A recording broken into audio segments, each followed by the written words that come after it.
Hello everyone and welcome back to IMO Reviews. Today we are discussing Expend4bles, directed by Scott Waugh and starring Sylvester Stallone, Jason Statham, Dolph Lundgren, Megan Fox, Tony Jaa, Randy Couture, Andy Garcia, Curtis 50 Cent Jackson, and many, many more. The Expendables are back, despite nobody asking for them in the 9 years that they've been gone, and this time they're tasked with bringing down a terrorist organisation who are smuggling nuclear warheads. Sounds generic, doesn't it? It is. But let's not pull the trigger too early. Let's try and find something positive to say about this movie. The only real positive I can give it is that there is some small enjoyment in watching OAPs kill bad guys. It's kind of fun. Sort of. Not really. It wears off very quickly and it doesn't even utilise that aspect of the film that well. I guess some of the locations and the set design were fine. Yeah, I really am pushing my luck with these positives, so let's just get straight into why I hated Expend4bles. This was generic as sin. It's made with no creativity whatsoever. Everything is pulled straight out of the cliche toy box. Whether it be the music or the characters or the dialogue, take your pick, choose your poison. It was all rubbish. And I have to admit, at times, Expend4bles did remind me of Equalizer 3, which I also had a really tough time at the cinema with. Because it also has an extremely slow and meandering plot that it thinks is interesting, but oh my god, it put me to sleep. Why is half of this film people just talking and using cliche dialogue? Just get some big guns and blow something up, please, I beg you. Look, I might be quite hard to please, but sometimes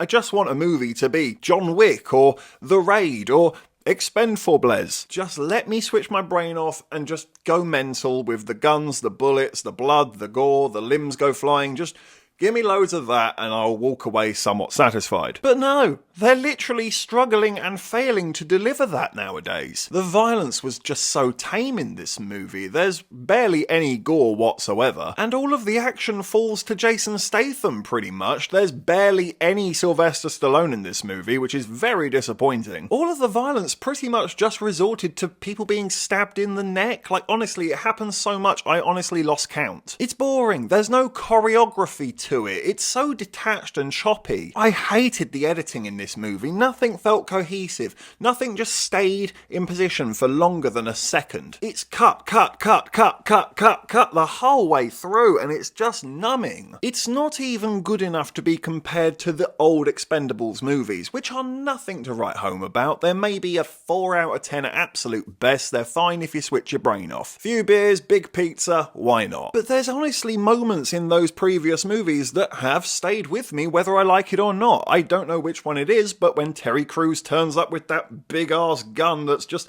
blowing people to smithereens, yeah, that has stayed with me because it's a good, entertaining scene that fits perfectly for this style of movie. And in Expend4bles, there's nothing like that at all. It's so boring. And it really stands out when you think about another action movie that came out this year, Mission Impossible Dead Reckoning. That is how you do it. There's the intensity. There's the exciting action. Did I mention that I hated the music? I'm honestly losing track of what I've complained about with this movie. There's so much. 50 Cent is still a terrible actor. Jesus, you'd have thought he'd have learnt from Get Rich or Die Trying, but nope. Not one single acting lesson has been taken in that time. And Megan Fox was just as bad. I mean, really, she honestly just felt forced. The humour is awful. There's a very random and odd joke in here where everybody wants to watch Randy Couture go for a pee.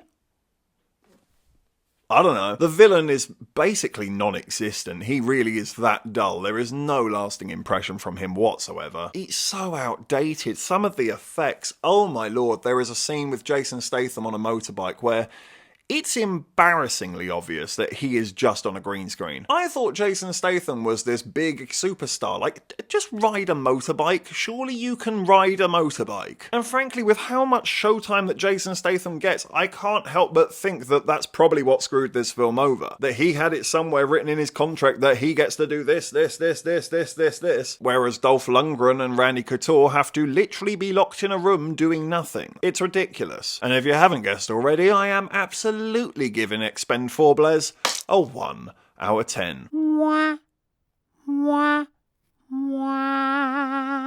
My God, is it deserved. I really tried to give this a 2 out of 10. I give out ones like they're going out of tradition. So I do try to find something positive in a movie, try and be a little bit more optimistic about it if I can. But no, I just can't with this movie. I can see myself in a month's time thinking about this movie and asking myself what I liked about it if I was to have given it a 2 out of 10. And I'd be stumped. I'd have absolutely nothing to offer. Thank you for watching this review. Please be sure to hit that like button, hit the subscribe button if you haven't already, and please do hit the comment section as well. Have you seen Expend4bles? What did you think about it? Let me know in the comment section below. And of course, if you haven't had enough of this crazy ginger, well, you can always click on these suggested videos right here and get yourself lost in an IMO wormhole. But if not, take care, and I look forward to seeing you on the next review.